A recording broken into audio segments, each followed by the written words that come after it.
જો તમારા ઘરે દીકરી છે અને તમે પણ ચિંતામાં છો કે તમારી દીકરી કેવી રીતે ભણશે, તેના લગ્નનો ખર્ચ કઈ રીતે થશે, તો સરકાર દ્વારા ચલાવવામાં આવતી આ યોજના વિશે ખાસ જાણી લો. ભારત સરકારની સુકન્યા સમૃદ્ધિ યોજનાએ દીકરીઓના ભવિષ્યને આર્થિક રીતે સુરક્ષિત કરવાનો એક શ્રેષ્ઠ માર્ગ છે. આ એક સંપૂર્ણપણે સલામત અને સરકારી યોજના છે. આ યોજના ખાસ કરીને દીકરીઓના ઉચ્ચ શિક્ષણ અને લગ્ન માટે મોટું ભંડોળ ઊભું કરવામાં મદદ કરે છે.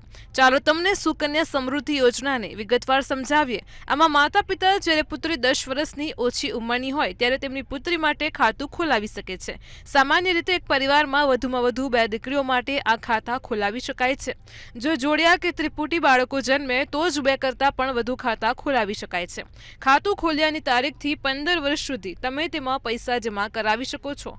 એટલે કે જો તમે તમારી પુત્રીના જન્મ સમયે ખાતું ખોલાવો છો તો તમે 15 વર્ષ સુધી તેમાં પૈસા જમા કરાવી શકો છો. આ પછી 6 વર્ષનો લોક-ઇન સમયગાળો હોય છે, જે દરમિયાન પૈસા જમા કરાવવાની જરૂર નથી, પરંતુ જમા કરેલી રકમ પર વ્યાજ મળતું રહે છે.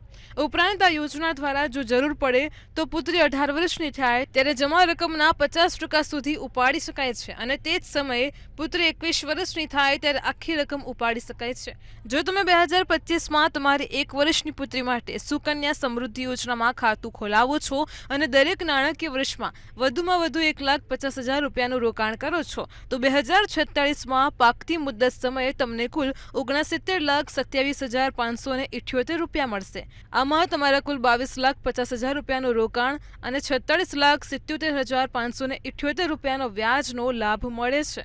આવી જ માહિતી માટે જોતા રહો મંતવ્ય ન્યૂઝ.